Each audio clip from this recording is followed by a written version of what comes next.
Good evening, ladies and gentlemen, and welcome to another episode of Fast Break here, live for IE Sports Radio, your direct feed for all sports. On tonight's show, D-Locke, we got a lot to talk about, a lot of outside stuff to talk about tonight. We want to dive into NCAA basketball picking up. Kansas get big time victory over North Carolina, which they should have, kind of kept a big lead. Auburn got a big time victory over Houston, but they had some drama beforehand. And also staying in the SEC, Todd Golden, the Golden Boy down in Florida, he is in hot water. Yes. Sir, what you like to talk about tonight? Well, anything besides football, because I'm in a terrible mood when it comes to football. But again, go Magic. We try to do something. College basketball is not getting started. I'm super excited about that as well. Hopefully Pitt can get things situated. Wisconsin looked pretty well today. So news all over the place. Obviously, we got OKC and Golden State going at it tonight. Minnesota and Miami on a professional NBA league. So a lot of things, and also we also know that Bronny James has been sent down to the G League. So we got a lot to talk about, man. Very interesting for tonight. Very interesting tonight. A full slate in the NBA as well. Lots of good games going on there.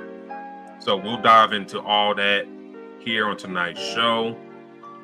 But if you join us tonight, do like the show. If you're on Facebook, or you're on YouTube, X, wherever you're on, like the show, share your show, share it to your friends, comment, show some love.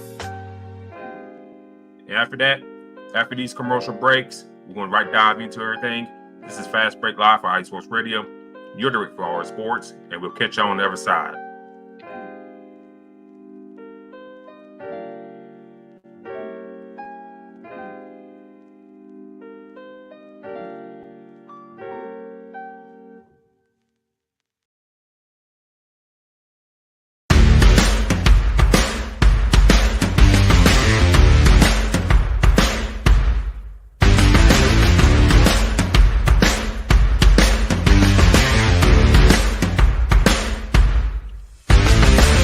IE Sports Radio fans, this show is brought to you by Planet Jerky Premium Brisket Beef Jerky.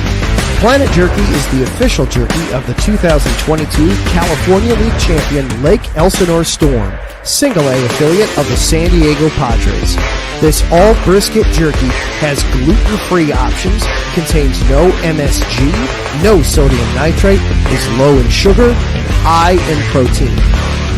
Go to their website at planetjerky.net and follow them on Instagram at Planet Jerky. Planet Jerky, the jerky that's on a whole other planet.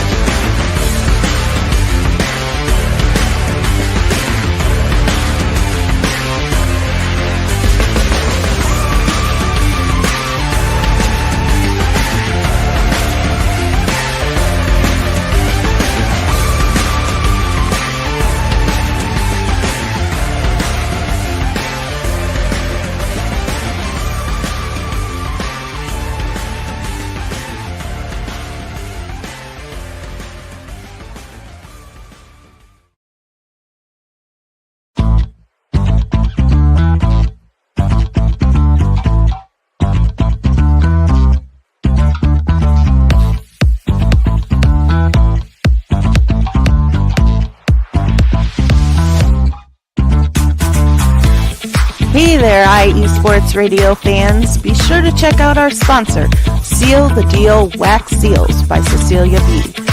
You just finished your very own wedding or baby shower invitations and you're looking for that extra special touch? Maybe you just wrote a letter to a relative or a friend and you want to add to their smile when they receive it. Then seal the deal with Cecilia's handmade sealing wax stamps for your invitations, letters, and gifts. You bring the deal, we'll bring the seal. You can find them on Instagram at sealthedeal_wax stamps and on Facebook, Seal the Deal Wax Seals.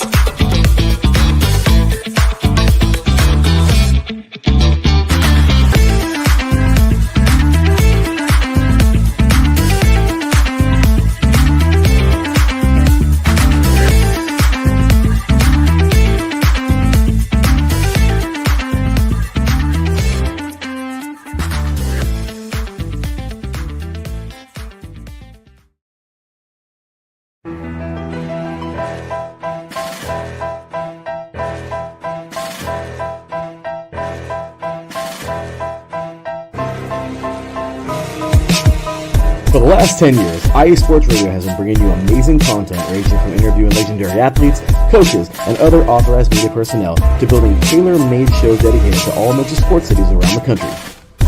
Make sure to follow us at IE Sports Radio on X, Instagram, Facebook, TikTok, and YouTube to keep up with the latest in sports and with all of our shows. Also, make sure to check out our daily updated website at iesportsradio.com. At iesportsradio.com, you can see our daily show schedule and check out all of our show pages with personal bios to learn a little bit more about each of our awesome hosts.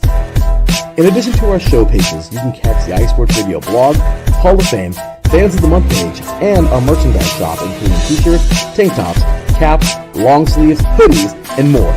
For now over a decade here at IE Sports Radio, we've continued to be by the fans, for the fans, and we thank you all for your support and for making IE Sports Radio your direct feed for all that is sports.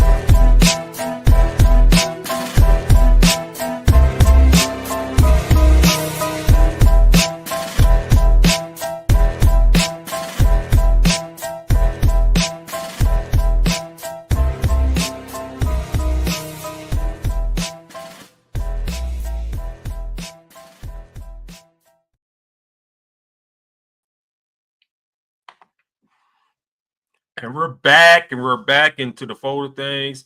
Thank you all for tuning in with us tonight. We got a lot to talk about. I had to take this glass off, it's got a glare on it. We're back here tonight on the broadcast here for Fast Break for IE Sports Radio. Your only direct feed for all that is sports. And thank y'all for tuning in with us tonight here on Number One for Show. Post-election vibes and stuff like that. Yeah, we didn't say go vote, nothing like that, because we ain't no firestorm in our comment section. But post-election, we're here. You know, the season underway, NBA-wise, NCAA basketball-wise. So let's get into it, D-Locke. Let's hit some NCAA basketball first. A lot of good action was happening over the weekend. Right. A lot of big-time matchups happening. I want to start with this one right here. Auburn wins big in Houston. Correct. Now, some of y'all probably seeing big, some of y'all probably seeing big is like 74-69 is not big. Yeah. Let me set the tone. Now, D-Locke, I'll happen to be on X. Was it Friday or Saturday? Somewhere around there. I see some dude who had like 500 followers, whatever, tweeted that Auburn's playing had to turn around because of fighting and all that stuff. I was like, that don't even sound right. That don't even sound right. Yeah. So you do a little digging. And then you look up like, oh, they had to turn around the flight. They did. Had a couple dudes scrapping. And they turned around and landed back in orbit and kicked those two dudes out the plane. Now, let's go back to the game, dive into that real quick. They did win 74-69 without two of those set players. We'll get into that more in a second. D-Locke, you're a coach now. Mm-hmm. Been a coach in the NCAA level for the past few years now. Mm-hmm. Where's your takeaway of, I guess, players fighting? You had to turn around the plane, but then come back, you still win in a big-time non-conference matchup away against a very tough Houston team. What are your thoughts on Auburn winning that game despite what happened? And your takeaway as a coach now, like, how do you kind of get the troops refocused and your schedule out of whack on that stuff? How you get the troops refocused and trying to win a game in Houston with all that drama going on? Well, I think the biggest thing that I would take is, first of all, you got to find out what was the reason behind the altercation, right? You want to figure out how did this even happen? What motivated this to happen? What motivated to get there? But for me, to go, you know, into Houston and get that win. We're talking about a team that played very well. Houston that played very well last year. You know, I believe we both had them probably going to Final Four last year, if I'm not mistaken. We thought they were one of the better teams last year. Not me. You know, I don't remember exactly, but I'm pretty sure we had them being one of the top teams. You know. Yeah, tournament wise. Yeah, tournament wise, they were one of the better teams in the tournament. And that's just last year. Like I said, I think that they were a team that we thought that can get pretty deep in this tournament. So to come back and for Auburn to play them in Houston and get this victory through the altercation, I think that's a big thing. Now as a coach, like, you know, obviously you want to find out how the altercation started, but the biggest thing is obviously getting that victory. You can take that as a motivation, right? We've heard historically of off the field, off the court, off the track issues that players have or athletes have between rivalries. I wouldn't say yet that Auburn and Houston is a rivalry just yet. But clearly two teams that are literally the best teams in the country, right? I think these are one of the better teams in the country that we can talk about.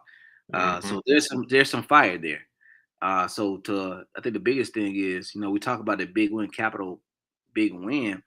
Auburn had the off the field, off the court issues with Houston, and then be in Houston and get the win. So that shows a lot of focus with that.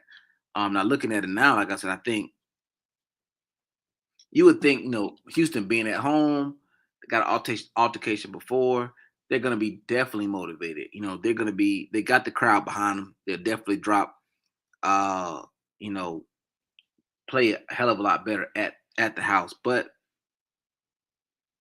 I think that, you know, coming off of a win, now they know that, hey, you know, Auburn, as we talk about so much for the SEC in football, hell, we're realizing that the SEC in basketball is also as real as it is in football, right? Yeah. Those teams that we are expecting to not be as good or at the bottom of the SEC can be as good as any other conference teams, any other conference top teams.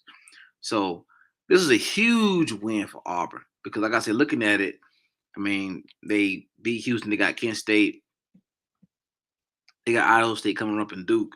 So they're going to have to go on the run. But to get that momentum from beating Houston in Houston after that altercation, that's how you get your guys focused, right? I mean, you use that as, hey, we had an issue off the court and we still got the job done at their court. So that's a huge win for Auburn, man. I mean, I think that's a big, big deal. And I would expect for them to continue to be more successful moving forward. But also on the other end, I think Houston's going to use this as a motivation as well is, hey, they know that they expected them to be the better team. But Auburn came and played. You know what I mean? So now you have to come with it every game. You know, and like we say right now, even though the season is just starting, best believe March Madness is going to be here sooner rather than later. You know, so this season is going to go by very fast.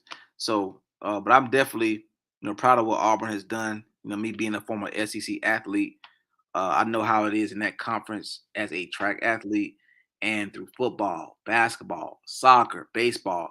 That conference is on a totally different level. And you as a Bama fan know that. So now it's good to see them represent the conference very well. But on the other end, Houston has to realize, hey, you know, even though we are one of the better teams, we got to come with it every night. And SEC just proved that. I think real quick for me, I think our 24-hour shows account when I think a lot of people confirmed that something happened, and you can follow that account right here. I tweeted from there, D-Locke, like, okay, these two dudes got in a fight. Mm-hmm. There's an audio clip that showed that where they kind of turned mid-flight. Hold on. Yeah, I'm pulling up. It's like somewhere close by Prattville, they kind of did a turnaround. And that's kind of, some of y'all don't know geography or Alabama geography, whatever. Prattville, little north of Montgomery. Right. So right around there, they charter plane turned around to land these two fools back at Auburn. Now, I also tweeted, like, doing all this, how's it going to affect their schedule? Mm-hmm. The reason I said that, as you know this too, coaching at a high level, your sleep schedule, eating, game planning, walkthrough, film, whatever you got to do, pregame stuff, all that type of stuff. That's just like a lot of factors you got to come into. And on top of that, you're playing Houston. That's another thing. Like, you ain't going to play Lamar. You ain't playing Texas El Paso. You're playing Houston. A team that, a lot of us probably pegged to be making it to the Elite Eight at least. Kind of turn every time.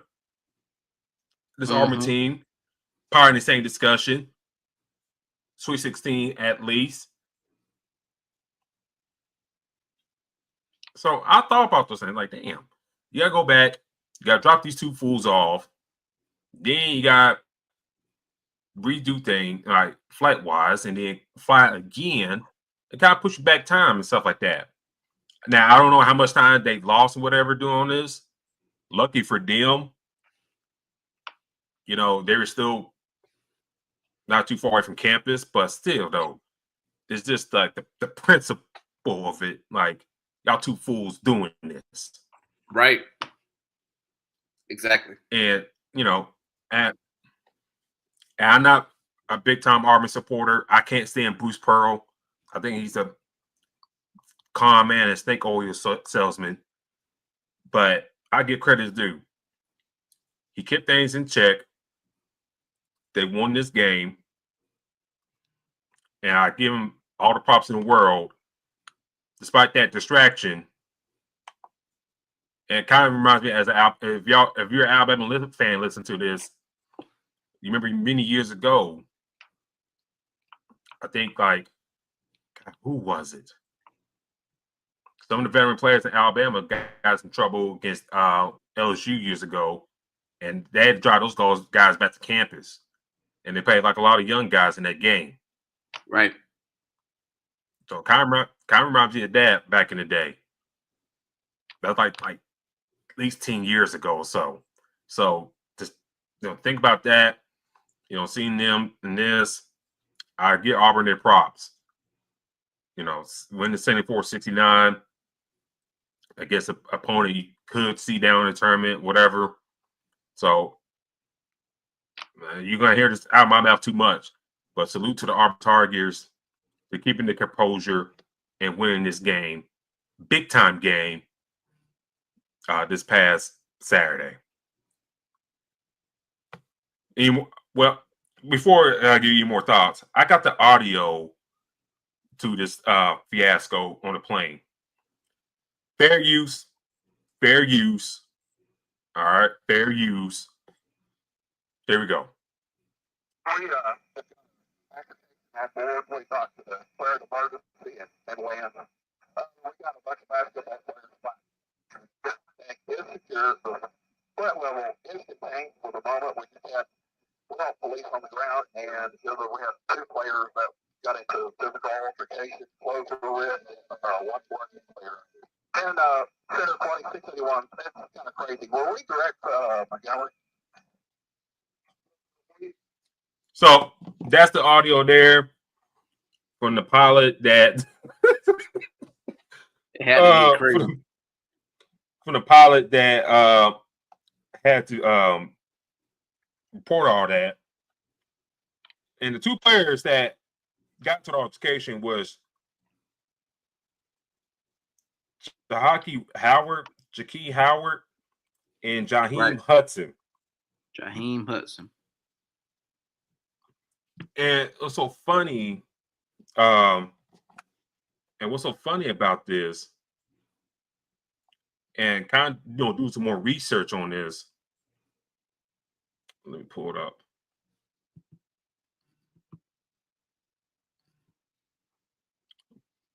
Bear with me, ladies and gentlemen. On the flight too, which is insane.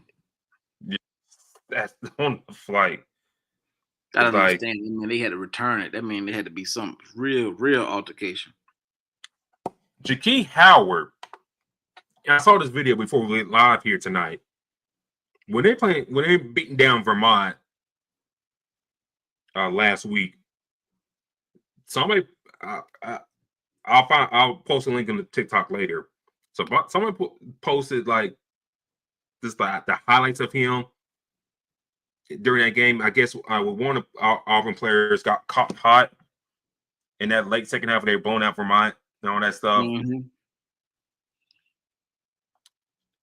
He used to like soaking in the corner. Like when Miles Cal was going off, he was like he was looking for the ball soaking in the corner. And when the ball was definitely not coming his way, when Kelly was getting hot and scoring the ball, he would just soak in the corner, get mad, all that type of stuff. So he's a freshman. So you have to somewhat take that into account. But you figure like a guy like that, will have more composure. Things ain't going your way. One guy's hot. Okay, it happens. Cool. But, to see the body language of him not getting the ball and stuff like that, and then you kind of see this coming about, and you don't know what they're fighting about. Mm-hmm. It just kind of make you say go, you know what I'm saying? Now, this kid was one of these kids that was overtime elite. So one of those kids that kind of, been coddled and all that stuff. Tell them that, you come from heaven, you're great. 1 or 2 years in college, you've been in the league, all that type of stuff. This right here, hey, this ain't good luck right now. And we'll see, what comes out of it by Monday. We should hear something about that. But any remaining thoughts from you about this and Auburn's win? But the fact that they got the win was a big deal after. You know what I mean? Like I think that's a big thing for me. You have the altercation, you got to deal with it. But to still, come on, man, you're flying and you got to go back and drop some kids off. Like that just sounds insane. You know what I mean? That sounds like a lot of work. And they still got the job done. So, kudos to that team. I think they're going to be really good just for that specific situation. But for me, I think it's good that this happened earlier in the season rather than later on where they have, we see multiple teams have off the court issues that can impact their play, during the season. So if this was to happen as it did, it's better for it to happen so soon. Game 2 of the season. Rather than they get mid-season, they get close to the March Madness, and now we're hearing different altercations or chemistry is being messed up. You hear this early now. The coach can, on the coaching end, a coach can explain how important it is to have that chemistry, right? A coach can motivate his kids and say, well, hey, listen, we went and got this win with the altercation that we had, so imagine how much better we can be if we don't have altercations. So it's just like, something that you can use to motivate your kids at some point. Because at the end of the day, that's what it's about, right? You have your situations go on, but you need your kids or your athletes to weather the storm regardless. And for them to do it now, hopefully it's a motivating thing through weeks and months. We may be talking about Auburn being one of the better teams in the country in a couple months, and this could be one of the sole reasons for it. So again, I think that you don't want this stuff to happen, but it does happen. I mean, we're talking about athletes between 18 and 20, 22, 23 at the highest. They're going to have different things go on, right? We've heard about multiple players having different situations, different athletes. So it's good to have the fact that if it was going to happen, any altercation, it happened early, and now they can get back on boat, on ship, because there's so much more to this season. But now you have to stay focused on that, and they can let the other athletes know, hey, listen, this can't happen. We have an altercation. I'm going to take your ass back to campus, regardless of who you are, regardless of what the situation is. So to hear that, to see that, and knowing what it, as a coach, all right, boom, we got an altercation on the plane.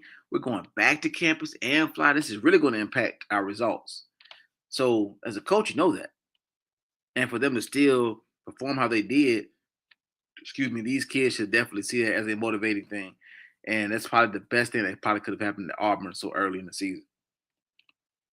Yeah, so we'll see what comes out of that, what, suspensions be handed out.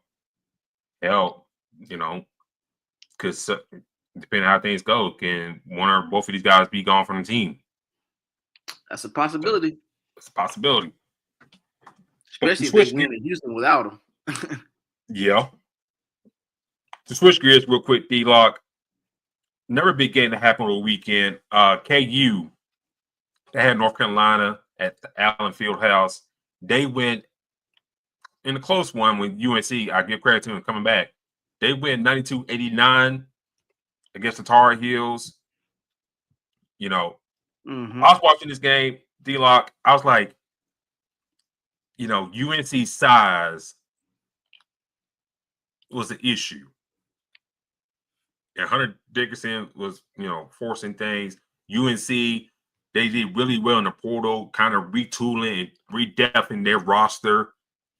That, compared to last year where they kind of shortened depth. This year they kind of got here.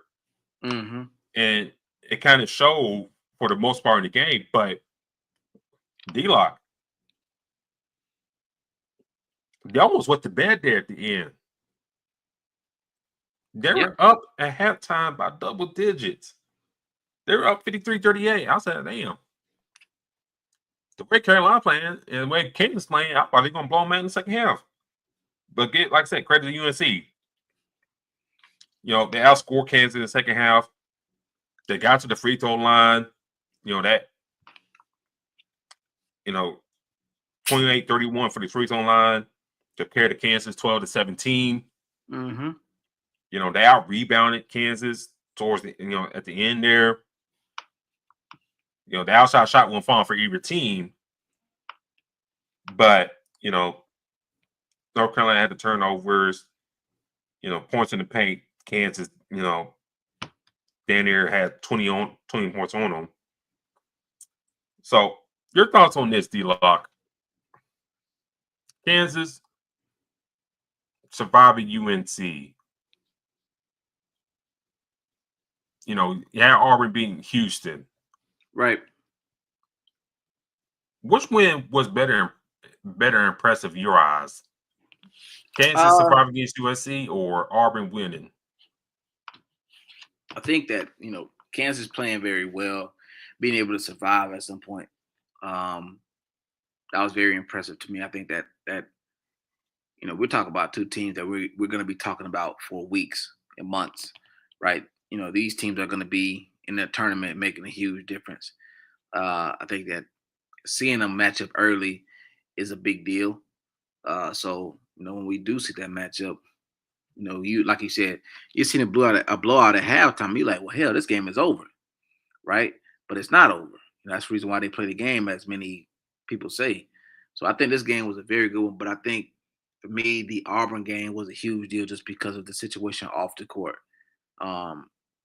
Being off the court, that can impact a hell of a lot of chemistry, distractions, and they get hurt. And on top of that, you're playing a top 10, top 5 team in Houston away. So for me, I think that Auburn's victory was head and shoulders over Kansas, because you got a situation where a lot of times something like that happens that's off the court. In your mind, you're like, okay, the coach is probably thinking, well, damn, we're not going to have the best game that we should have because of this situation. And they found a way to win against not only just a team that is not ranked top 25, a team that's ranked top 5 in the country. So I think that's a big deal. Like I said, credit to Kansas surviving. That's a huge deal. We already know what UNC is going to bring moving forward. But with Auburn's big victory, man, that raised a lot of eyebrows and tell you how good they can actually be. One thing, watching especially late, I question Hubert Davis's,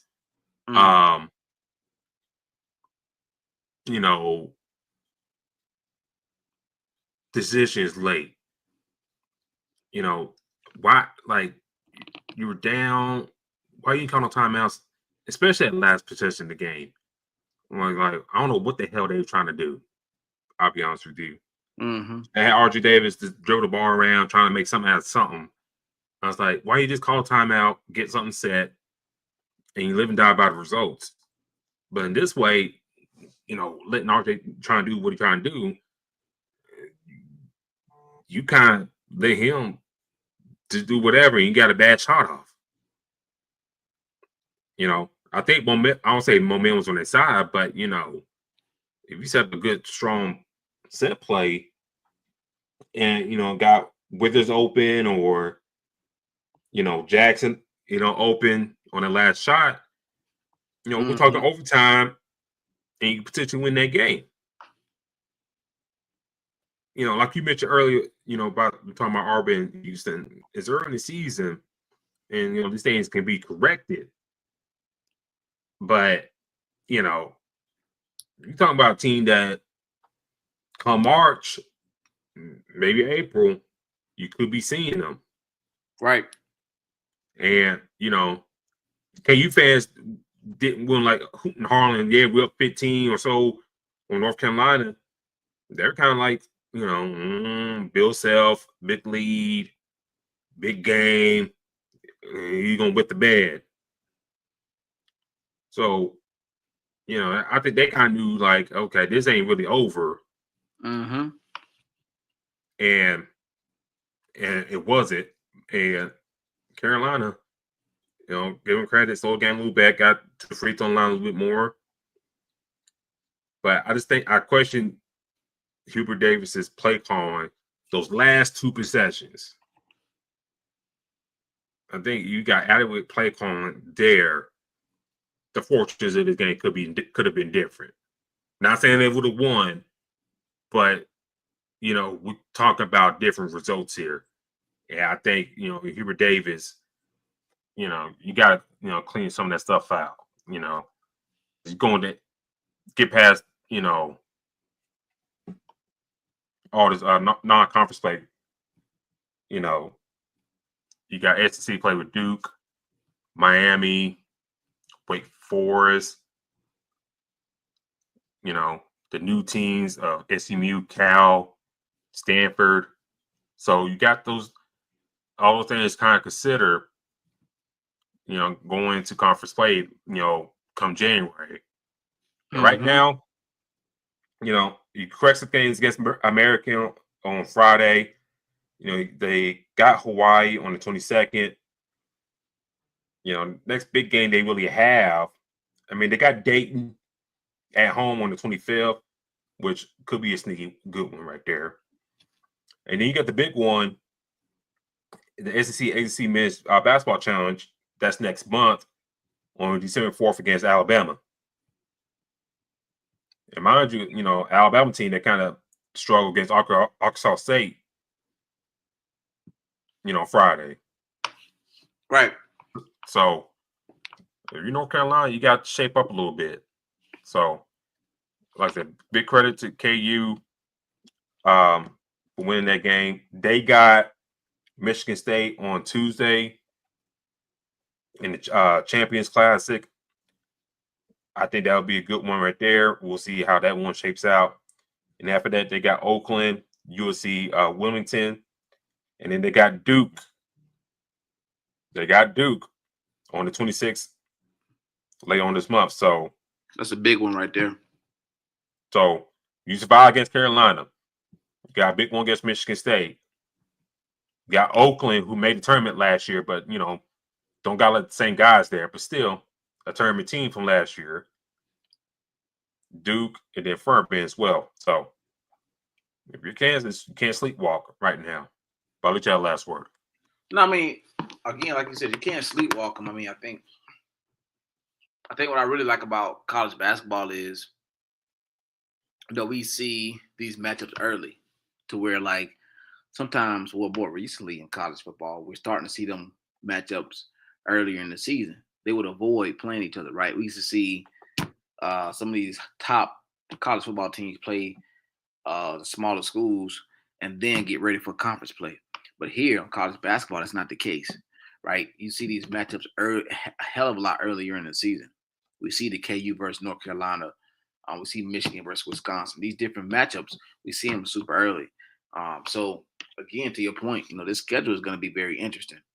It's just the fact that now we have to make sure that consistently, we see this and pay attention to it. I mean, I think with college basketball, they do that because it's more games. But when you see a top 15, top 20 matchup, that can dictate a lot, because we can see the same matchup in the tournament. Yeah. You know, we can see the Kansas and North Carolina, you know, in the tournament later on in the season. And that's something that somebody can say, well, hell, you know what? This is what we expected. So for me, I definitely like the fact that we do see these matchups, and I think that it needs to continue. But again, I think it's great the fact that we continue to see these early matchups during the season, earlier in the season, and then we see them later. But the conference play is obviously for every sport. But with college basketball, we see, hey, let's see a top three SEC team against a top 3 ACC team early in the season. That shows us a hell of a lot, because they end up matching up in the tournament later on in the season. But we can see it prior to. They know the game plan. We know what they expect.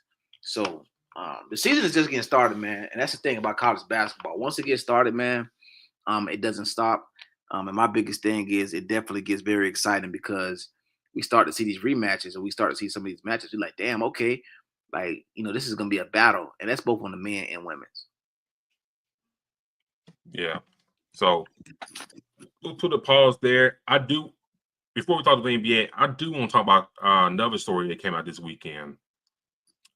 Staying in the SEC, Todd Golden, head coach for Florida Gators. He is in hot water doing, I don't know how he had time to do all this, but whatever. But we'll discuss that on the other side of this break. But this is Fast Break here, live for IE Sports Radio, your 3 for all sports. And we'll catch you on the other side.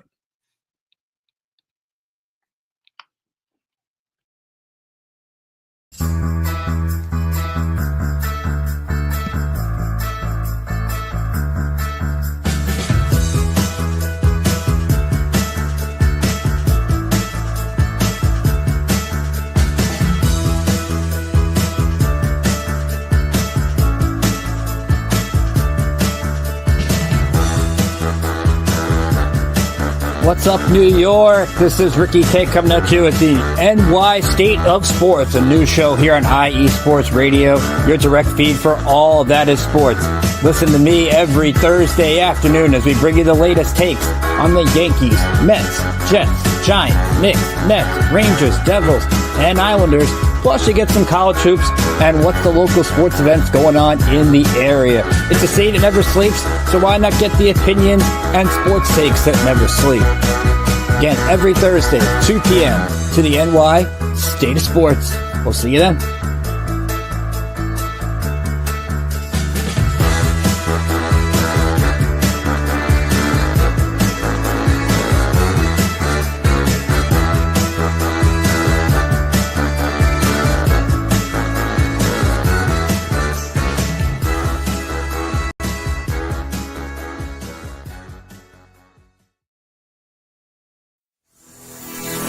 Sports fans, do you like teams that are tough, cities that are tougher, and fan bases that are passionate about their teams?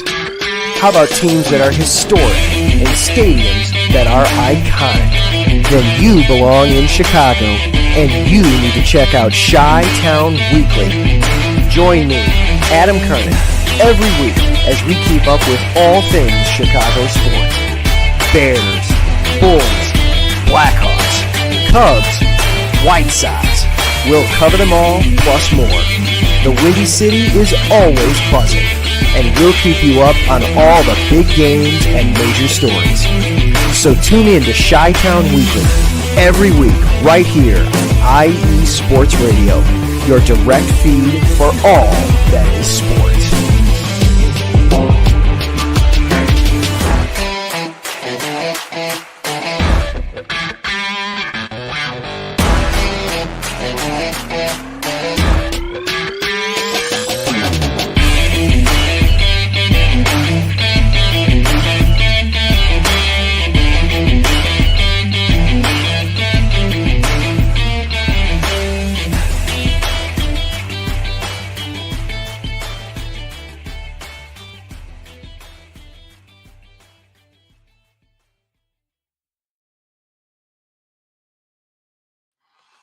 And we're back. We're back here on IE Sports Radio. I mean, for Fast Break for IE Sports Radio, your direct field for all sports. Thank you for tuning in with us tonight. Before the break, I did want to talk about this because this was pretty hot topic. A hot topic, but it got lost in the weeds of college football Saturday. And some news like this, when they get dumped like this, it's meant to be, I don't want to say buried, but, college football going on, in the big games, LSU, Bama, Texas, Florida, LSU, Georgia. Y'all get my point. Ohio State beating down Purdue. But got buried with that is Todd Golden. Mm-hmm. And some of y'all don't know who Todd Golden is. He is the head coach of the Florida Gators. Was previously the head coach. Previously the head coach of the University of San Francisco. And some of y'all remember, had a decent run. I think that his last year there before he got the Florida job, who was previously held by what's his name? Mike White, who's now the head coach of Georgia. Mm-hmm. So, and Golden's kind of like a guy that was coming up in the ranks, got the job under 40, all that stuff. Now today he released a statement. Todd Golden did about, what's going on, all this stuff.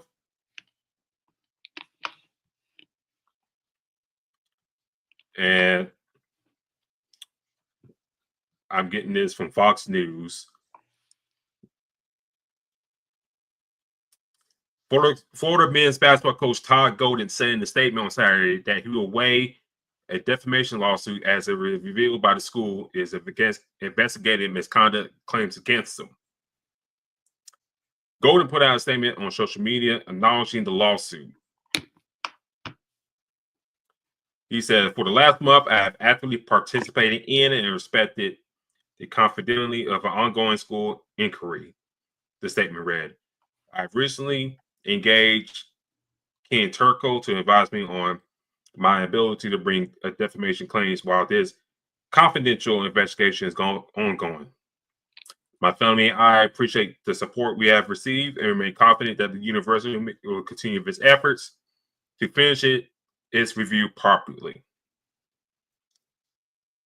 Now, read all that. Some of y'all are like, what do you do?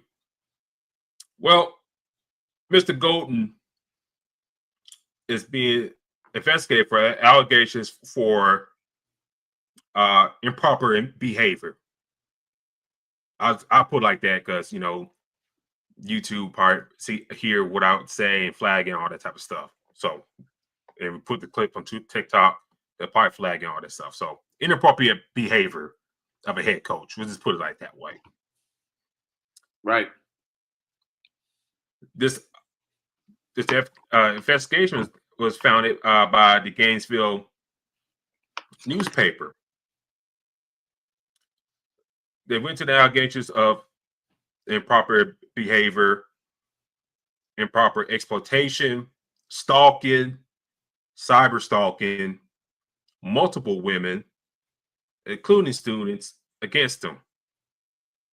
The newspaper reported that Golden faces claims of unwanted improper behavior advances on Instagram, requesting improper behavior favors, sending photos and videos of his, private area. The newspaper cited a Title IX complaint made on September 29th. Golden, 39, signed a 2-year contract extension in March that included a $1 million raise and brought his annual salary to $4 million. D-Lock, after reading on that, I tweeted from our show's account about this situation. Right. You can follow the show page here. I tweeted saying, this dude is under 40 years old. This dude has been coaching for a good hot minute. And he got a Power 5 job under the age of 40. Yeah. That's big. It's big too. Yeah, it's like you got this job under the age of 40. Yep. A job that you could win at. Not an assistant either, a head coaching job. Head coaching job. And this dude, in today's college sports, especially as a head coach, has time to do all this. Now, I know basketball is different from football, and you don't have to worry about 90-something players and coaches, all that stuff. But in the same breath, dog, what are we doing here? Do you like, this is your school, Florida's your team. What are your thoughts on this situation with Todd Golden? And judging what I just read, does he survive this? Well, I mean, I tell you from a coaching standpoint of, me personally, I am for those that know, for those that don't know, I'm a coach at University of Pittsburgh, right? Coach track and field. I am literally around, like I said earlier, the ages between 18 and about 23 every day, right? Men and women. Now he's 39. As a coach, you need to know the separates between your job and your personal life. Regardless of who he knows or who he's contacted, whatever, you are literally around the age that you're approaching every day. So you're more like that father figure. You're more like that uncle. You're more like that older cousin to these athletes, right? So, for me, this is something that rings in my head every time I have a conversation with anybody that is around the age of my athletes. Is I feel like I'm talking to my nieces and my nephews. I feel like I'm talking to my brother who is 25, right? So I think that him being 39, a head coach at not only a Power 5 but an SEC school. You know what I mean? So he's making hella money. Why risk that? Not only why risk that, but understand your purpose. A lot of things I talk about now, obviously, Davidson, you see it all the time. I always talk about my purpose in life as being a coach, is the mentor of these kids, right? We are in our 30s. right? We have people that are in their 20s. You have a daughter. Our job is to teach them what we've already experienced. So I feel like it's better for us to be around those that are around our age that experience very different things. But to talk to somebody that's 10 years younger is just a huge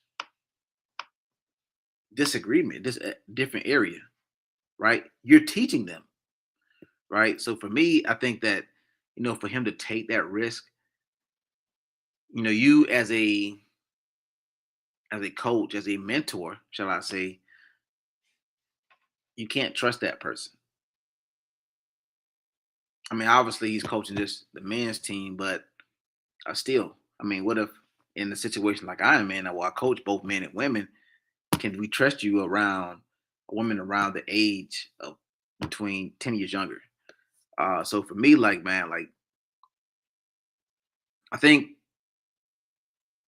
don't think he lasts this. It's a terrible thing, man, because you're in a position where, okay, you're closer to age to these athletes than most coaches. A lot of coaches are probably 40 plus, 50 plus. A lot of them are 60 plus, whatever. But your job is to relate to them, and that's how they connect with you. They know that you probably are more the music they listen to, the part that they go to, different things that you probably can relate to than the older coaches. But to take advantage of that and use it as a turn is a very bad thing, man. So for me, although he's not coaching none of these women, it just looks bad, man. Like it doesn't look good for anybody around that age, because at the same time, you have to realize, you will be around. You're on a college campus, man. You're coaching at an SEC team that the stadiums are going to be packed. I'm a diehard Gator fan. And we know the big games between Florida and LSU, those games are going to be packed. Florida and Tennessee, they're going to be packed. Florida and Florida State, they're going to be packed. They're going to be packed with not only, alma maters that are 40 plus, fans that are 40 plus, but they're also going to be packed with fans and students, freshmen, sophomores, juniors, seniors that are between 18 and 23. So how can we trust that you will be able to just be yourself and not, take that leap to talking to younger students? So I don't know, man. I think this is bigger than what a lot of people look at it as, because okay, yes, you're 39, cool, but your job is to be a mentor to these athletes, and not only athletes but people in general around that age. I think you're probably having a lot of athletes that have partners or friends that are around that age. Okay, you coach a lot of men, but they may have women that they're cool with that are around the same age they are. So, how do you talk to them? You know what I mean? So, for me, I think that's a bad thing, man. I mean, it can end very bad, because if they don't, get it situated now, then what else could it lead to? So this is not something good. Now, obviously, like I said, I'm a diehard Gator fan, but for it to happen under Todd Golden, it's not a happy thing, man. And again, like I said, me personally having the experience of being a college coach, I literally have my college athletes, right? And then even when practice is over, I'm still walking around campus. I still go to lunch by the Peterson Stadium, which is where Pitt basketball team plays at. We got Chick-fil-A, we got Burrito Bowl, we got all these multiple places, and we go around 3:00. And the line for Chick-fil-A is literally throughout Peter Stadium. It's literally outside. So you're talking about hundreds of college students, 18 to 23, at lunchtime. So I say that to say that if you can't control yourself as a coach between as a person that's 19 to 23, what are you doing when you walk on campus? How do you know what I'm saying? How do you direct yourself? Because if Florida starts out 7-0, 8-0, 9-0, 10-0, and these freshmen, sophomore, juniors know who the coach is and know the athletes. Hey, we got you guys. You guys are running. You guys are playing good. Like, how do you act with that? So, I think that's a big deal, man. I mean, it's not a good thing, and it has to be something that I think the NCAA and the University of Florida is definitely going to address. This situation almost reminds me of Larry Eustace. Now, some of y'all probably listening to who was that? Larry Eustace was a coach. Well, at the time that he did this, he was the coach at Iowa State. Did a pretty damn good job at Iowa State at his time there. Until the Des Moines Register, they had a picture of him on the couch at a frat party and stuff like that at the University of Missouri. Mm-hmm. Hours before they were playing, before they played Mizzou and they lost. And then top of that, he was at another frat party at K-State doing the same things there, just hanging out with the young crowd and all that stuff. That's what it somewhat remind me of. Right. Now when I say somewhat, what Golden is being accused of is kind of different from Eustace in a sense. Mm-hmm. Eustace, hang out with the young kids, drinking and stuff like that. Underage kids, mind you. Right. Not a great look. Golden, what he's being accused of is like, seem like, the cyber stalking. Right. Yep. I don't know if he's like,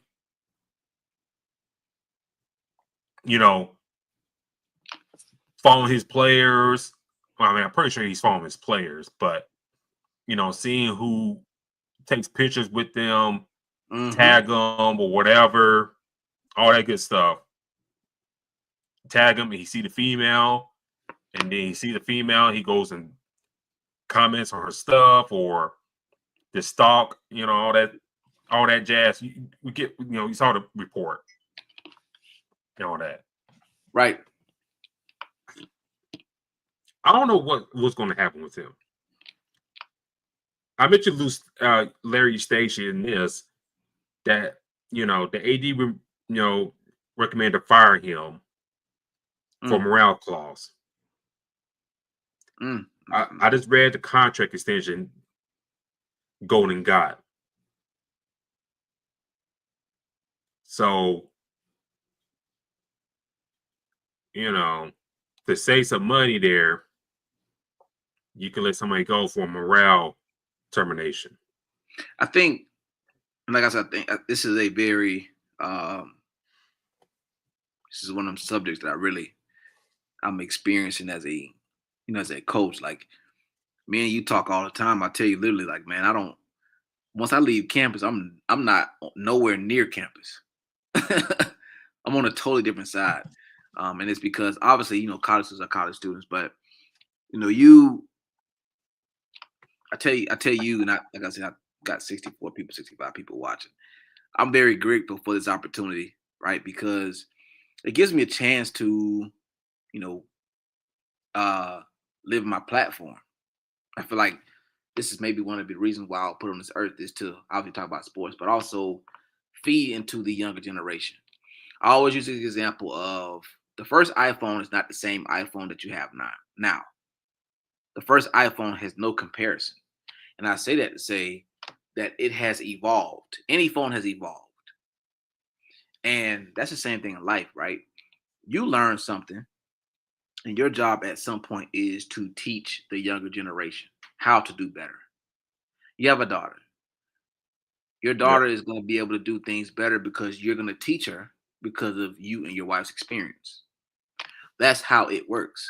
So for me, having my athletes, it feels really good when they learn something that I've taught them. Like it feels really good. Dang, coach, I see what you're saying. When I fix this, that, and the third, that feels great because now I'm doing my job and it makes my heart feel warm, right? So for me, even though I'm doing it on the sports tip, I think that's just life in general. Like you and your daughter's not in sports right now. You're just being her father. You know what I mean? So that's just another person. So I say that to say that, even in this Todd Golden situation, like, okay, this woman or alleged women are not on your basketball team, but they're still women that are growing in life.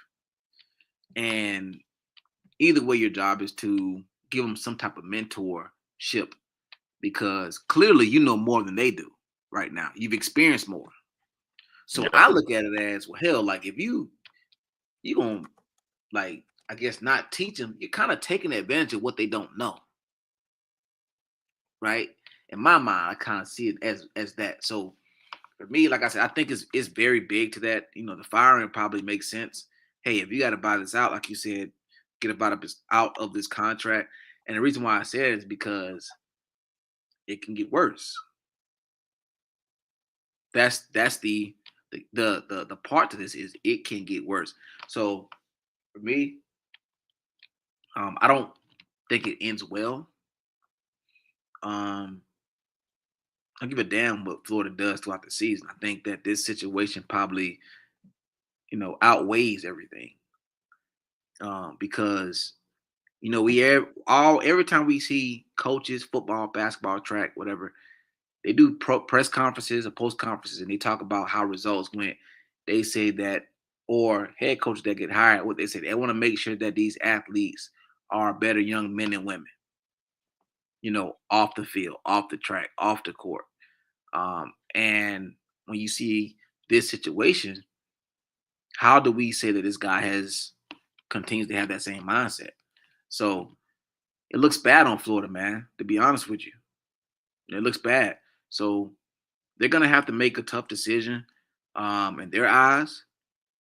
But as a fan and just as a person in general, the decision is already there, because, you, like I said, you have a daughter, eventually I have kids. Like, I want to send my kids somewhere where I don't have to worry about a coach trying to talk to them.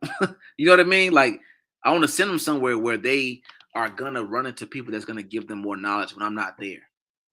That's your job as a coach. You're that uncle. You're that auntie. You're that best friend, the older cousin, the older best friend that's giving them that knowledge.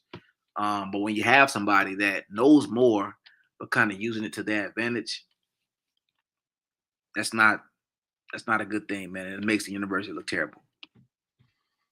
And to kind of go on, he is going to coach against Grambling on Monday. Right. And this is a Grambling team that almost beat Ole Miss Friday. They lost to Ole Miss 64-66, in which, they could have won that game, but, they didn't, shooting. It's, y'all new to the show. I always talking basketball. I coach basketball. When I talk 70% for the free throw line can make or break you winning the game. Grambling shot 13 for 20 from the free throw line. 65%, they lose by 2. If they shot at least 70, they got a big upset win in Oxford. Mm-hmm. Now, you're going against Florida and you're Grambling, you're like, damn, could it be Ole Miss? Now we go to Gainesville. We're in Gainesville right now. All the stuff coming out about Golden, excuse me. Can we punch them in the mouth and win in Gainesville? Like, if you're Coach Grambling, I don't got that in front of me right now. Hey, you got to tell these guys that, hey, we don't know what they think in the other locker room right now. Mm-hmm. I mean, he's trying to go as whole hum and all that type of stuff, but whole hum is just like from his house to the team facility and to the arena. Like you mentioned earlier, it seemed like he wanted, like, from home to the team facility to the arena. It's like from home, maybe to the team facility to the cafeteria and waiting in line Chick-fil-A and looking and hiding in the bushes and just creeping and doing all that type of stuff. Yeah, man. Now you got this guy. I don't know how hyper focused he's going to be for Grambling, or all this stuff is kind of taking him out off his mindset. Mentally, yeah, I'm with you. So Monday's going to be real interesting, if Grambling can pull off the upset. I'll say no, but it wouldn't surprise me if Grambling did, because of what's going on here. Yeah, they're gonna be ready. They're gonna come with it, and they understand what's at stake. And this is the chance that they need to take to, hey, listen, like, they got a lot of shit going on over there at Gainsville. It's our chance to, you know what I'm saying, go ahead and take a steal. It's on Coach Golden now, to handle his business. So, like I said, I wouldn't be shocked. I don't want it to happen, but I definitely wouldn't be shocked right now. So we'll keep tabs on this. I don't know when the conclusion this thing is going to happen. It'd be real to see, what's going to happen, and like we read in the article, what Golden sent to multiple women and all that stuff. I think dad's going to play in the factor. The cyber stalking and wherever else he was doing. It's not a good look for him right now. And, like I mentioned about Larry Eustace before we go to break here, Larry did come back to coaching to coach Silver Miss for a long time. Then Colorado State. Now he's at Boise State. Mm-hmm. But I think, to kind of separate the two situations, it seemed like Larry's just trying to chill, have a good time, and Mr. Golden got other things in mind. Right. So we'll see what happens. So we'll see on that front. We'll, like I said, follow us on Fast Break ISR, and we'll give y'all updates from there and our thoughts and opinions as well. But we'll take our last break. On the other side of this break, we'll dive into NBA talk. NBA talk. Right now, the Nuggets and Mavs going on. Good back and forth games. So we'll talk about that and any other games that happened this past week. But this is Fast Break, live for iSports Radio. You're direct for all sports. And thank you for tuning in with us tonight.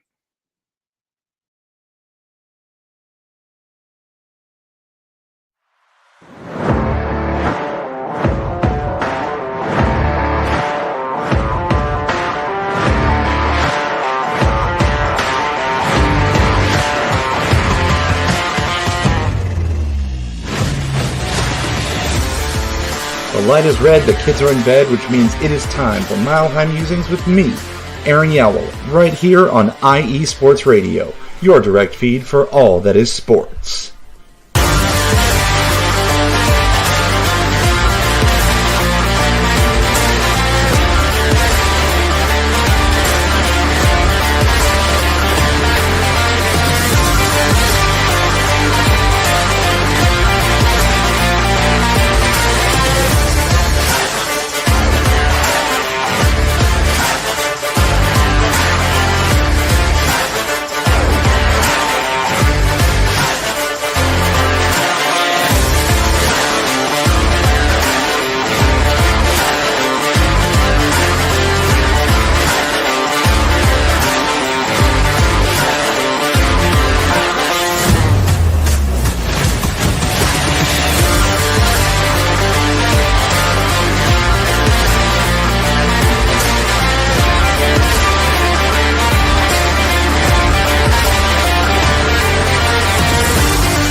It's IE Sports Radio.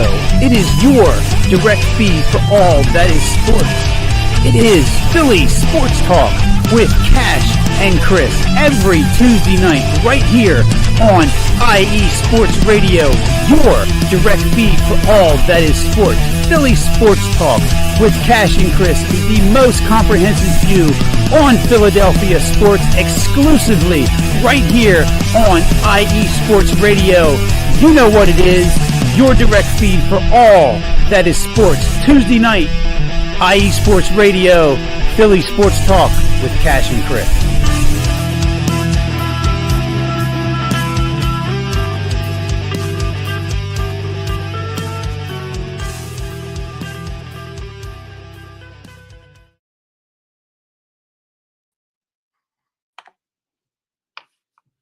And we're back. And we're back here for Fast Break here for IE Sports Radio. Boys, I read some things on X/Twitter, whatever you want to call it. And boy, some people saying some silly things about the Todd Golden situation. So, Of course. I'll forward you some that just has some dumb takes right now. But anyway, so let's focus off, shift off this. That we'll talk about that later down the road. NBA talk for NBA action talk from November 3rd to the 10th, which is today. Right now, beside me on the other laptop, D-Lock, I got the Denver Nuggets and Dallas Mavericks going on right now with the, I want to say the Mavericks up by 63-60 at halftime. 60 points for Kyrie Irving, 12 for Luka Doncic, 14 for Daniel Gafford. So far leading for the Mavs. On the other side of things, for the Nuggets, 14 for Jokic, 7 assists for Jokic. 15 for Michael Porter Jr., who always plays well at home. Only 6 points for Jamal Murray. 7 points off the bench for Julius Strother. Your early impressions of these two teams. I know we ain't talk about too much right now, but your early impressions of this game and these two teams so far this season. Because I figured with the Mavs, my opinion, and granted they don't got all their horses playing tonight, but I thought, okay, the continuity from the guys from the trade deadline, the run to the finals, I thought it would kind of had them at a better start in a sense. But your thoughts on these two teams so far early in the season? I think that Denver took a step back. We talked. I think you messaged me about it before. They probably should have, and we talked about it probably a few shows back. They probably should have gotten the big man to add on to what they have. We're looking at Jokic right now. 5 rebounds, 7 assists, 14 points. He's not playing bad, but they're down. This is not the same team we've seen that had Bruce Brown, KCP, and Jamal Murray, all together. This team is totally different than the team that won a championship a few years back. I think that there's ways to go. I'm still questioning the move to sign Russell Westbrook. Like, what was the reasoning for that? How is it going to impact them? I mean, obviously he played pretty well with Jamal Murray being out, but now he's back on the bench, not doing anything impressive in my eyes. So this team is definitely has taken a step back in my eyes for me. On the Maverick side,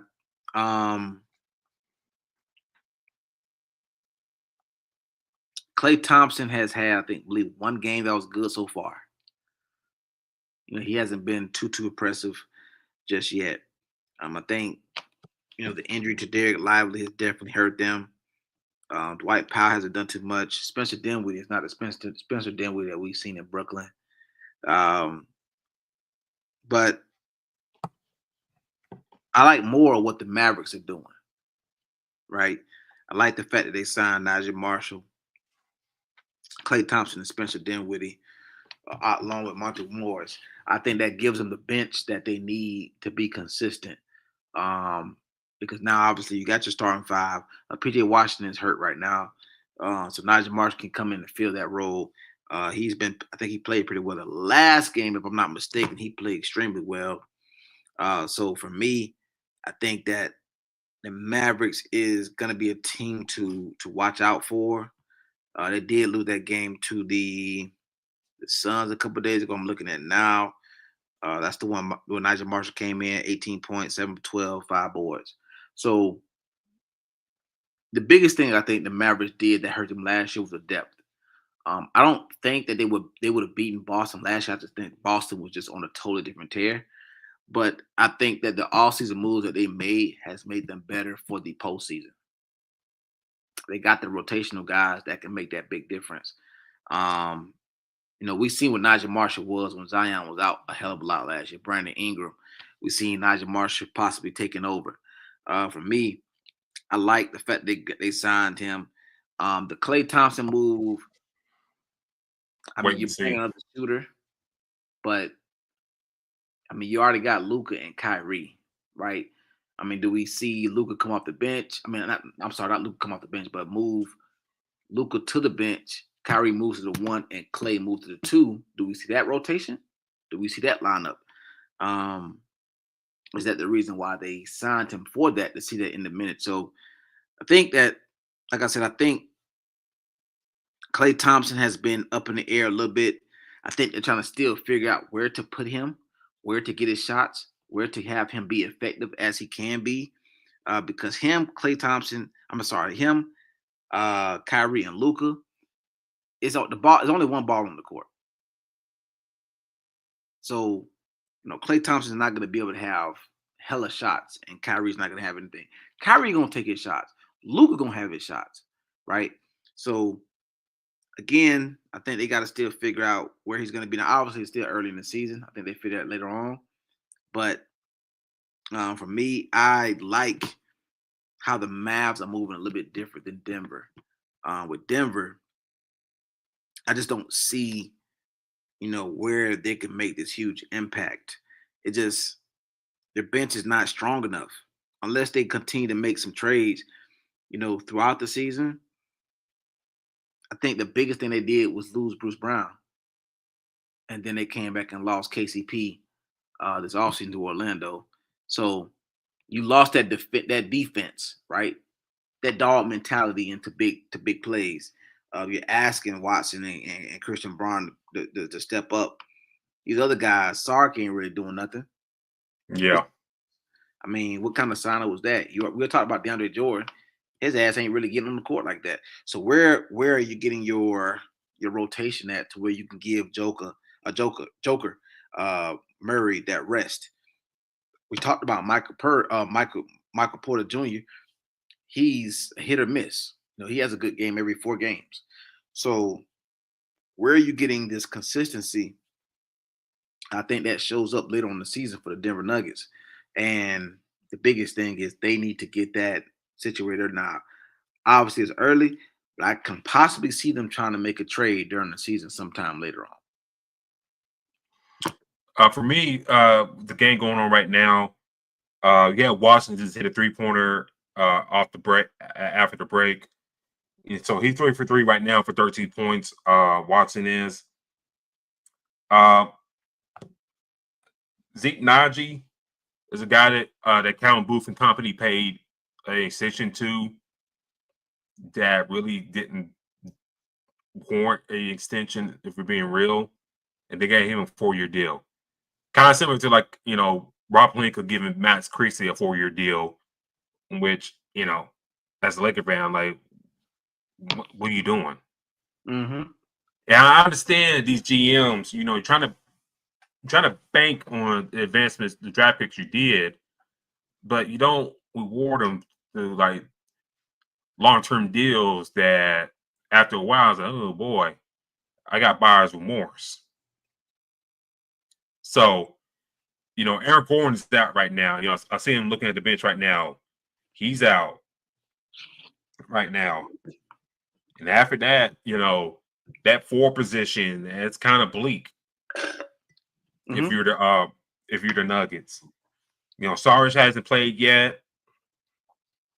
That I don't know if that's good or bad thing. Julian Strawther, he's playing pretty decent so far. Westbrook, at times he played decently. Now, other times he has not. And then, kind of we've seen the past 2 years, especially the Lakers, if he's on, he's on. If he's not, other teams are kind of just letting him just, hey, man, shoot the ball if you want. You ain't going to do shit. Basically. You got that. And Jokic, he's doing all he can do. But I think if this team's going to, get back to the finals, and we talked about a little bit this in the offseason, and kind of talked about it on Twitter a little bit. And, when we ran a commercial break, the last one, excuse me, Armand Howie, Musing's co-host, who comes on after us here, he said, this is back in the summer, he said, he kind of agreed with what I tweeted. It's like, I get what Mike Malone not letting one let it go in case, trying to keep that continuity and stuff like that going on. Mm-hmm. But on the other hand, I tweeted like, I can see what Calvin Booth's trying to do. With the new CBA and stuff like that, you're going to have to depend on Christian Braun, Julian Strawther, Watson, Zeke Najee to kind of fill the void. Yeah, losing Bruce Brown sucks. They could have did a better job keeping him. But I drafted these 4 guys here within the past couple of years. I gotta see for some results. I got to. Right now they're up 75-74 on the Mavericks. Kyrie got 23 points now. Clay is up to 7. So a good back and forth game going out in Denver right now.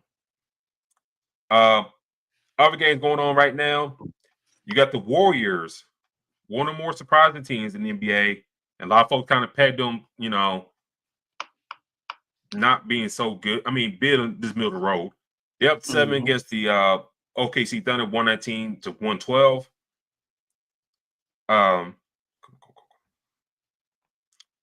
With Steph Curry leading the way, 34 points for him, 18 for Andrew Wiggins. Kuminga, after his move to the bench, has kind of really been playing well for the Warriors. 20 points for him off the bench. Right. 8 points for Buddy Hield off the bench as well. For the OKC side of things, Chet Holmgren went out with the injury, so hopefully he'll be okay. But it ain't. And you talking about a team that potentially got title aspirations, granted how young they are, not good for them at that front. And yeah, it wasn't. So Chad Holmgren did go out with a hip injury. So, tall, skinny dude like that. The hip injuries. And hip injuries. That ain't a good mix right there. Not a good mix. Jalen Williams, 20 points for him. 60 points off the bench for Wallace to help on that front. And also, OKC still missing Isaiah Hartenstein as well. So if Hogan's going to be out for an extended period of time, granted, they drafted well, they got good depth, but you gave Hartenstein $80 million for a reason. Yeah. So we'll see what's going to happen with the Warriors front court depth right there. The Suns down 71-67 to the Kings in the third quarter. No Kevin Durant. No Kevin Durant for the next couple of weeks, ladies and gentlemen, because he is out with injury. A lot of injuries going around the league right now. A lot of injuries. A lot of injuries. Ja Morant's going to be out. Zion's going to be out again. Kevin Durant's going to be out. That man Zion is a whole discussion by itself. We need to have a Sunday where we talk about just his situation, because this dude found a way to be out, man. We done that before. Shaking my head. Well, take it back. We put him and Ja Morant in the same episode. Yes. Ladies and gentlemen, if you're new to this, and to be honest with you, I don't think we were going to talk about it, but it's just like so much, like so many people were talking about it, we had to talk about it. Like when Zion got caught up in that mess with that lady that's way older than him. Yep. That we did a whole episode of him and Ja Morant being buck wild. We talked about that. It's like, damn. And kind of like you dig for the weeds, everything with Zion, and then you kind of look up. Damn, dog, no wonder you can get back on the court. You doing this BS. They got nothing to do with NBA. Nothing.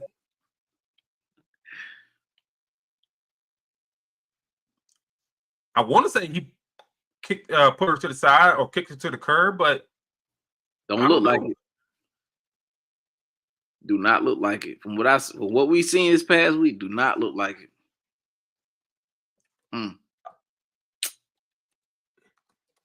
And like with Zion, man, it's like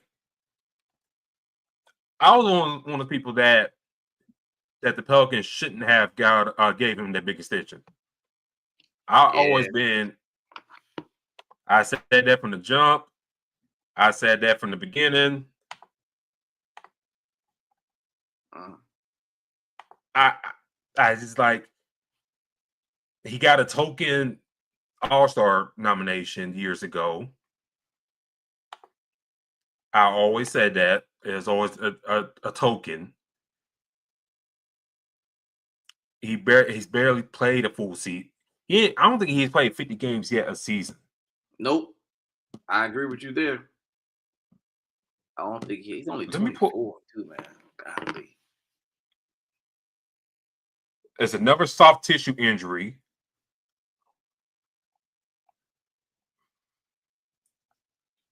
Let me pull this.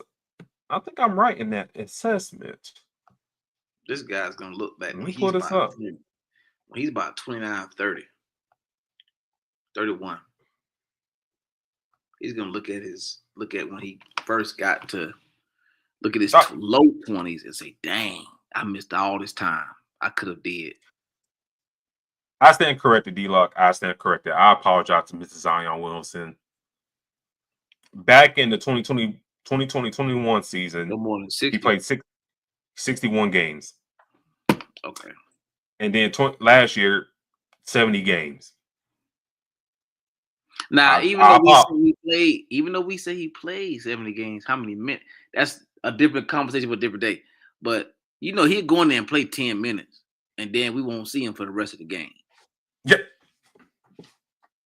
So do we consider? You see what I'm saying? Okay, yes, you checked in and got your 4 rebounds and 8 points, but how long has he played? So again, that situation is, and it's sad because we've been talking about this since he got drafted.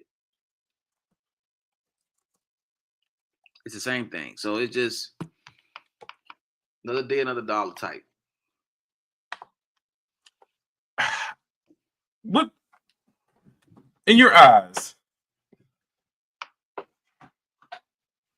depending on how long Zion's out, what does the Pelicans team? I mean, what do they do about their future? That's a very good question. Because think about let's think about this about the Pelicans. You got Brandon Ingram wanting a contract extension, but really hasn't gotten it yet. I'm gonna pull up their roster. Also, been in trade rumors for the past couple of years. You traded for Dejounte Murray this past all season to kind of really finally shore up that point guard spot.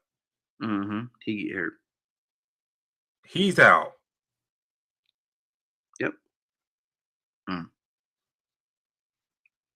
McCollum, very solid. Probably screwed over a lot of NBA players in the new CBA being the president, but solid player nevertheless. Now, one thing I think they had going for them, they have drafted pretty well the past several years, a couple years. Yeah. Oh, yes. Big time. They've drafted very well. Mm-hmm. They like a big deal, make them get by them. But right now, this is a team that's kind of like up in the air. I'm trying to pull what they played up yesterday. Going back to Friday's action, they played your Orlando Magic. By the way, Paolo Banchero, he's out. Look at the stat line for from the Pelicans. Brandon Boston, former draft pick for the Clippers, 26 points. Jose Alvarado, 21. Mm-hmm. Ingram, that's 11 in 26 minutes. No Herb Jones there against the Magic. But, you kind of just pull the weeds through.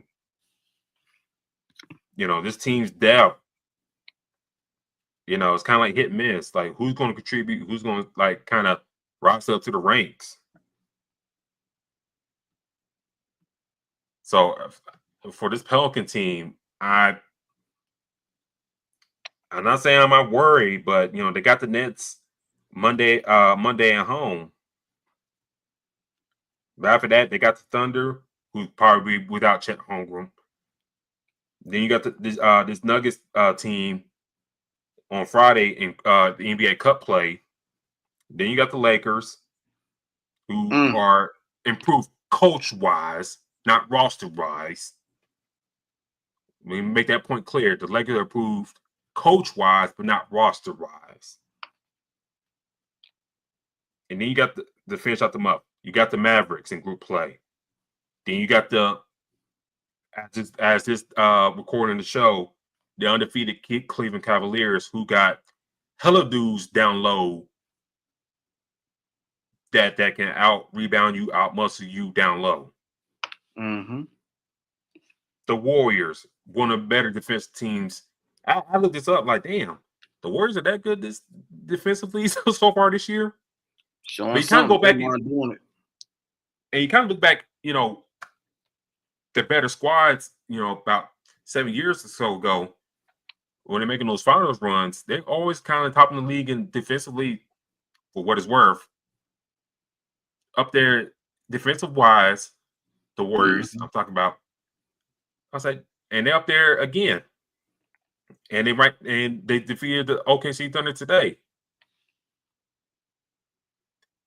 So you got that team you got to deal with. The Pacers, they win big today against the New York Knicks at home. And then you got the Raptors and you got the Grizzlies. The Grizzlies got size. So if you're just a Pelican team without Zion, without Murray, Herb Jones, a lack of inside presence, and how deep this Western Conference is, D-Lock, hey, this team stared the barrel of being very butt-naked last in the West. They probably have some competition between the Blazers and Jazz, but this ain't good. And this also ain't good for Willie Green. Nah, I mean, it definitely ain't good for Willie Green. I think, you asked that question earlier as far as what he need to do as far as future-wise. You're build around Brandon Ingram. That's probably the answer. Build around Brandon Ingram.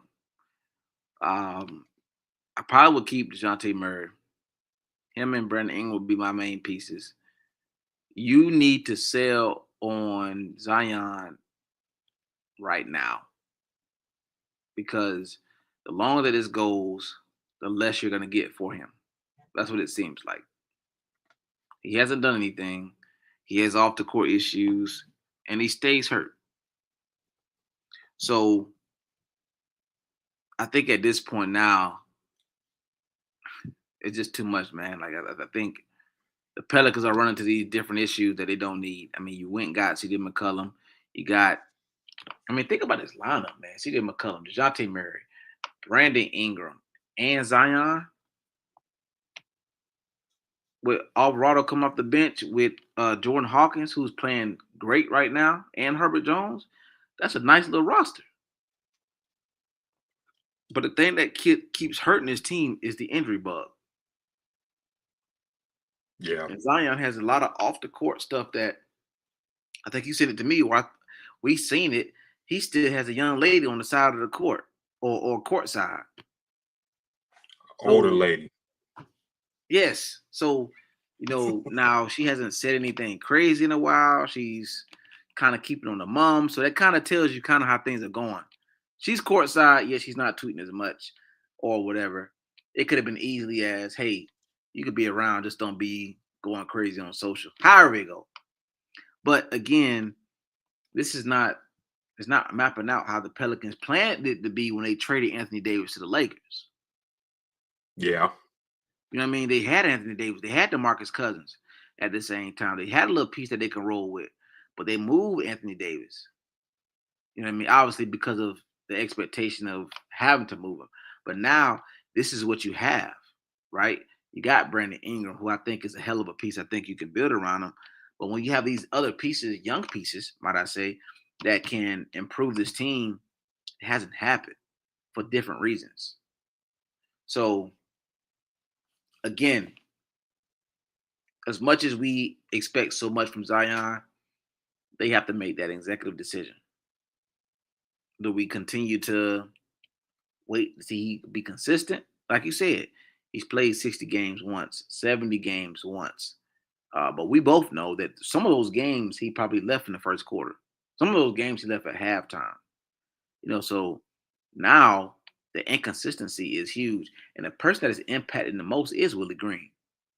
Because I think that at some point that if those guys don't play, the person that's possibly going to be out of a job is Willie Green. Yeah. That's just the name of the game. We've seen it multiple times. We talked about Giannis and Adrian Griffin and what happened. They're not getting rid of Giannis. They got rid of Adrian Griffin. So that's the name of this game. So in my mind, Willie Green has to really look at a couple things, but make some executive moves and get his request in. Because what happens is, if not, somebody's gonna get the blame, and he's gonna be the first person at the top. Yeah, and